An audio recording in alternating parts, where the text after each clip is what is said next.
बैरून मुल्क जाने वाले जो पाकिस्तानी हैं उनको सख्त मुश्किलात का सामना है, क्योंकि बहुत से ममालिक चाइना की वैक्सीन को तस्लीम करने को तैयार नहीं हैं। गुज़श्ता रोज़ ओवरसीज़ पाकिस्तानियों ने इस्लामाबाद बाहर एक प्रोटेस्ट किया। मुजाहिरीन ने यह मुतालबा किया कि उन्हें बैरून मुल्क सफ़र करने के लिए फाइज़र और एस्ट्राज़ेनेका।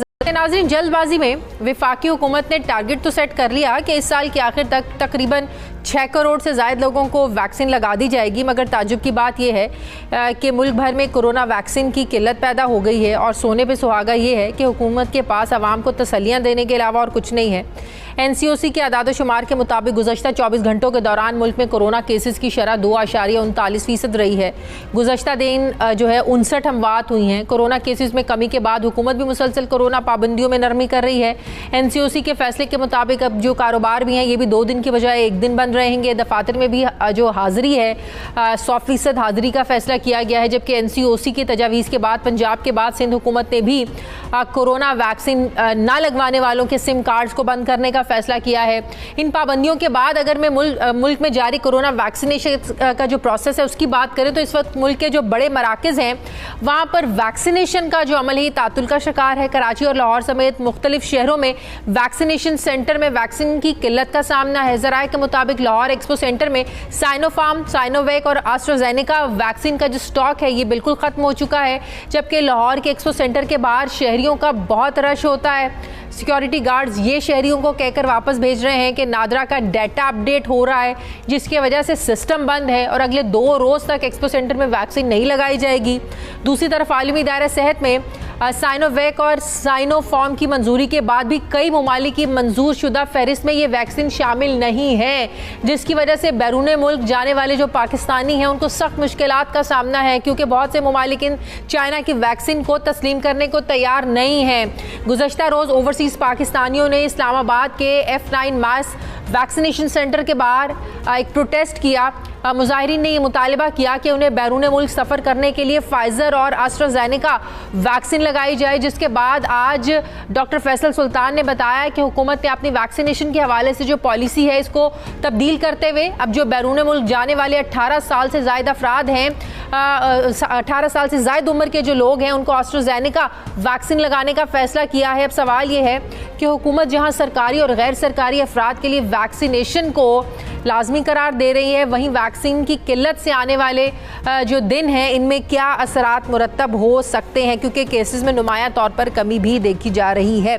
इसी तरीके से अगर वैक्सीनेशन करने में सुस्ती अब होगी तो क्या इसके कुछ असरात भी देखने में मिलेंगे। डॉक्टर साहब, हुकूमत ने तो बड़ा ज़बरदस्त किस्म का टारगेट सेट किया हुआ है कि इस साल के आखिर तक 6 करोड़ लोगों को वैक्सीनेशन लगाने में कामयाब हो जाएंगे। टारगेट तो बड़ा ज़बरदस्त रखा हुआ है, लेकिन जिस तरीके से हम देख रहे हैं पिछले 2-4 रोज़ से वैक्सीनेशन लग नहीं रही है और वजह यह है कि वैक्सीनेशन है नहीं है।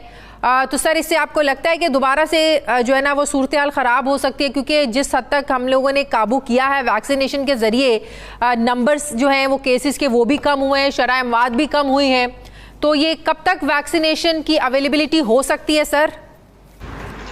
जी शुक्रिया। बात यह कि ये जो शरह अमवात कम हुई है और पाकिस्तान में जो कंट्रोल में रहा है पूरी सूरत हाल दूसरे ममालिक के मुकाबले में, इसका वैक्सीन से कोई ताल्लुक नहीं है। अच्छा। ये जो है ये हुकूमत की पॉलिसी का ताल्लुक है, क्योंकि वैक्सीन तो आपके अभी तक 1 करोड़ अफराद को भी नहीं लगी। 22 करोड़ पॉपुलेशन है, 1 करोड़ को भी नहीं लगी। तो इस स्टेटिस्टिक्स में जो ये कम हो रहा है उसमें हुकूमत की बहुत अच्छी पॉलिसीज़ का ताल्लुक है कि ये रोज़ाना की बुनियाद पे रिव्यू करते हैं। 5, 6, 7 हज़ार मकामात को लॉकडाउन किया जाता है, कुछ इलाकों को रिलैक्स करते हैं। इसमें वैक्सीन का होना या ना होना जो है उसका ताल्लुक नहीं है, बल्कि हुकूमती पॉलिसीज़ का और स्मार्ट लॉकडाउन का डायरेक्ट ताल्लुक है, जिसकी वजह से ये सूरत हाल यहाँ पे कंट्रोल में है अल्हम्दुलिल्लाह हिंदुस्तान या दूसरे ममालिक के मुकाबले में। हाँ। वैक्सीन के जो सवाल उठाया है आपने, ये बहुत बड़ा मसला है, क्योंकि वैक्सीन पाकिस्तान में तो बनती नहीं, हमें बाहर से ख़रीदनी है। बाहर से जो है वो उनके पास लिमिटेड सप्लाई है, दुनिया भर की डिमांड है, बहुत सारे ममालिक ने ओवर बुक कर रखी है। जैसे कनाडा ने अपनी पॉपुलेशन से 400% ज़्यादा वैक्सीन ख़रीद रखी है, बरतानिया ने और यूरोपीय ममालिक ने जितनी वैक्सीन उनको ज़रूरत थी उससे 300-400% 400% ज़्यादा ख़रीद ली है, और वो फिर उसको अपने आप को सेफ गार्ड करने के लिए, जिसकी वजह से सप्लाई मौजूद नहीं है। तो ये जो है ये 6 करोड़ की जो टारगेट इन्होंने लगाई है, ये उस उम्मीद पे लगाई है कि वैक्सीन मिल जाएंगी और हमें उम्मीद है कि और कहीं नहीं तो चाइना से तो मिल ही जाएंगे। लेकिन ये जो दूसरा जो बड़ा मसला आपने पॉइंट आउट किया है कि जो बाहर यूरोप और अमेरिका की तरफ जाने वाले लोग हैं, ख़ासतौर पे स्टूडेंट्स हैं, उनके लिए फाइज़र और एस्ट्राजेनेका ये जो शराइत लगा दी गई हैं, ये बहुत नाजायज़ चीज़ है। क्योंकि जी सर, जब आलमी इदारा सेहत ने इन वैक्सीनेशंस को अप्रूव किया है तो फिर तो ये कोई पर्सनल वॉर लग रही है चाइना के खिलाफ, एक प्रोपेगेंडा लग रहा है इन ममालिक का कि चाइना की वैक्सीन इनके लिए एक्सेप्टेबल ही नहीं। आपको पता है हमारे मुल्क में तो ज़्यादा तादाद जो लोगों को लगी है वैक्सीनेशन की वो तो चाइनीज़ वैक्सीनेशन लगी है। बिल्कुल आप सही फरमा रही हैं। ये जो है ये सिर्फ सियासी तौर पर इस्तेमाल किया जा रहा है और कमर्शियल फ़ायदे, ताकि लोग जो है मजबूरन फाइज़र ख़रीदें और मजबूरन एस्ट्राजेनेका लगाएं।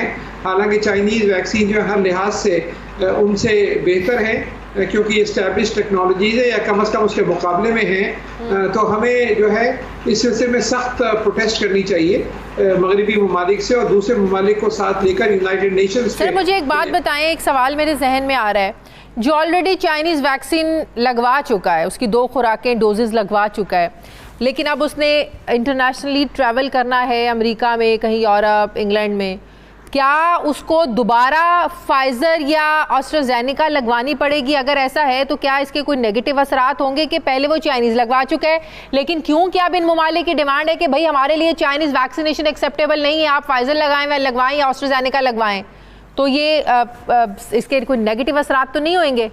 बिल्कुल नेगेटिव असरात हो सकते हैं, रिएक्शन हो सकता है। ये बिल्कुल एडवाइजेबल नहीं है, क्योंकि आप 8-10 महीने या 12 महीने तक जब तक उसकी एंटीबॉडीज़ पहली वाली वैक्सीन के नतीजे में एंटीबॉडीज़ मौजूद हैं आपके यहाँ, तो आपके जिस्म के अंदर, तो आप दूसरे वैक्सीन जो है वो नहीं लगवानी चाहिए। और इसको जो है मेडिकली भी इसको मना किया गया है जब तक कि साइंटिफिक डेटा नहीं आ जाता कि कौन सी वैक्सीन किसके साथ मिक्स हो सकती है।